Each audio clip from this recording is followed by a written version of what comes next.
Welcome to Shorty's SuperCoach, and today we're going to take a look at the Bombers. We're working through club by club, a few players that I want to discuss. We're looking at a lock, we're looking at a risk, and a breakout contender, and someone who's no chance for my side. Now, we'll start with the lock as we always do. Zach Merritt. Now, look, I'm not all in here, guys. I was scrolling through, and to be honest, I don't have a Bomber in my side at the moment, so there was no one that absolutely stood out, but Zach Merritt, 2016, averaged 111.5. 2017, 109.2. And I think at that stage, we all thought, well, this young fella's going to be a mainstay of our midfields for a long time. You know, tackles hard, contested ball. Then he started to get tagged a little bit more and seemed to struggle. Now, 2018, he averaged 100.4. But if you take away that 17 he scored in round one, I think it was concussion, he averaged 104.4. 2019, 105.6, which puts him in a really awkward situation for a midfielder. The bloke that just averages pretty good, but not elite. And unless we're getting him with a bit of value, which we're not, obviously, it makes it pretty awkward and pretty difficult. So he's probably the least lockable guy that I've put in this category, but I just couldn't see anyone else. Bombers fans out there, let me know. Is there someone that you're locking in? Even a rookie, because I haven't gone absolutely through all the rookies, and I tend to not mention them just yet until some pre-season games. But if there's some players out there, and Bombers fans, they know their list better than anyone. If there's a lock that you think I've missed, let me know. I am a big Merritt fan, but it's just awkward, Is he going to be able to get back to that 110 mark? If he can, then yeah, he's got a little bit of value. But I just feel that the fact that he's susceptible to a tag, he's just going to cop a tag every now and then. And that could be the difference between 108, 109 average and what he's doing at the moment. 105.6 is quality, but we really want a bit more than that. I started him last year. I thought that he had a bit of value coming off that 100 average, and he was solid for me. I think I started him. I certainly had him at some point. He was solid without being great, which is risky. So I think he's a reliable option, and people out there will probably pick him at some stage, but I'd be very interested to see if anyone thinks there's an absolute genuine lock out there in Bomberland. The risk is a bit more interesting, and Devon Smith, now, he's certainly pretty relevant. A lot of players out there, a lot of coaches out there putting him in the forward line. Very interesting case study. 68.7 he averaged last year. That was because he had a lot of knee issues. Now, he played with a bit of an injury early on, and then the knee ended up ruling him out for the whole season, and he had post-season knee surgery. Now, prior to that, 2018 was the big one, 97.9. He averaged 8.4 tackles, massive, career high. 22 touches, career high. 3.3 clearances per game, career high. So he came to Essendon and had a career best season. 97.7 he averaged, 97.9 even. 335k we can pick him up at this season, which represents an extreme amount of value. But I do want to discuss the injury issues. Now, 8 seasons of league footy, just 4 out of those 8 he's played 20 or more games, which is a bit concerning. Basically means 1 in 2 he's missing at least 3 games.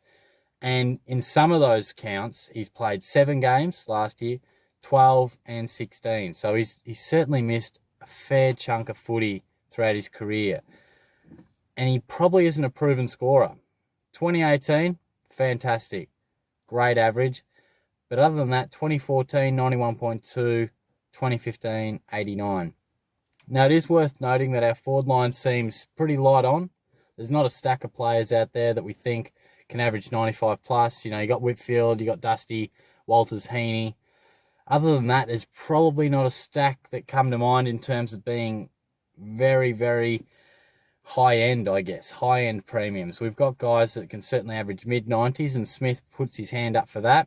So maybe you'll be happy with something early 90s, mid-90s. But my main concern is the body, and I'm just not sure. I read an article saying he was tearing it up. I think it was early December. The bit of match simulation was looking really good. So we're going to have to monitor him very closely. My main concern is I think 2018 will go down his career best season. I think we'll look back, he'll retire in whenever it is, and we'll go 2018, that was his best footy. He's fit, he was firing, new club, he was fresh. I just get concerned about how much midfield time can he get, because if he's playing more that forward 50 tackling role, it's quite difficult to maintain high scores, and that's mainly what he played as a Giant, and it only saw him average high 80s, early 90s at his very best. Now, he got different opportunities, more exposure through the middle as a Bomber, and one would imagine he'll keep doing that. But we're just going to have to monitor him through the pre-season. Like I said, I've got no Bombers. He's not in my side at the moment, but he is a guy that I'll be looking at very closely. And more to the fact of position, but certainly the body, because he played last year, but he played injured. You don't want those sort of guys that, continually, even if they're playing, they're not 100%. That's sort of a bit of a concern. Now, the breakout contender, Darcy Parish, interesting one. Now, he's a bloke that's been a bit of a slow grind over his career. The knock on him, he's been in and out of the side at times. The knock seems to be he's a bit one-paced and his skills aren't fantastic. Now, I think he's pretty reliable, in and under type of player. And like most of these breakout contenders, I'm looking for if they can get some midfield time. That's pretty much what we're looking for. Now, 465k, and like I said, the slow grind, 72.2 in his first season, 76.2, 80.3, and last year was 85.7. Now, he was concussed in round 20 against Port Adelaide, scored about 26, I think it was, and he went off at quarter time. So he's tracking towards a pretty good game again. But if we take that out of consideration, last year's average was 88.8, which is pretty good. It's starting to push up towards that 90 mark. And again, you'd expect some progression if he's given the opportunity. Now, it all comes down to opportunity. I just want to highlight a couple of matches in the middle of last season. Round 10 and round 11 versus the Tigers and Carlton. So we've got an example against the bottom side and a really good side. So reasonable samples. Against the Tigers, 31 touches, 5 tackles, 9 clearances, 137 SuperCoach. Against the Blues, again, 31, 3 tackles, 10 clearances, and 129 SuperCoach. Now, I'm not exactly sure of the circumstances, but those are outliers in his season. They are big scores and big clearance numbers, which is certainly an indication of him getting midfield time. So you've got Merritt, you've got Heppel, there's other players that run through there, and Smith, as I just mentioned, will McGrath get more time in there? There are a lot of players like him that he's vying against, but I just wanted to put him on the radar because I'm a bit of a fan. I think he can play some really solid football. He's not going to be an out-and-out star. He's not going to dominate games in a flashy fashion, but I think he can be pretty good in and under, have the occasional breakaway speed. He's not quick, but he can find some space. I think he's just a pretty quality footballer. He's a high pick.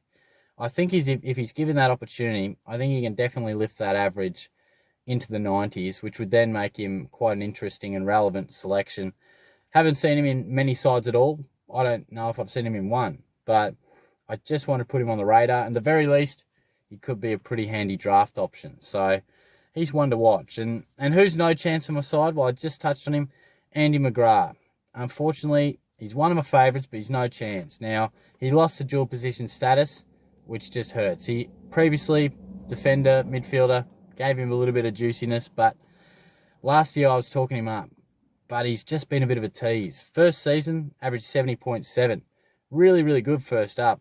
Then he stagnated, 70.3, and last year, 73.5. And he was consistent last year, but he was just consistently average. Just high 60s, high 70s, the odd 80. But he just couldn't break through for many three-figure scores. I think he had one in the home and away season. 399k makes it as awkward as anything. And you just can't go with him. He's pure mid.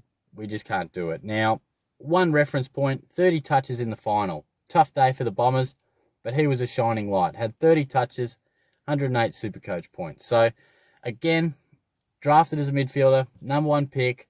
I think if he can get that opportunity in there, he's going to be a really good player. But there's only so much midfield minutes that can go around. So, we're going to have to wait and see. I'm not sure he's going to be an option given he's a pure mid.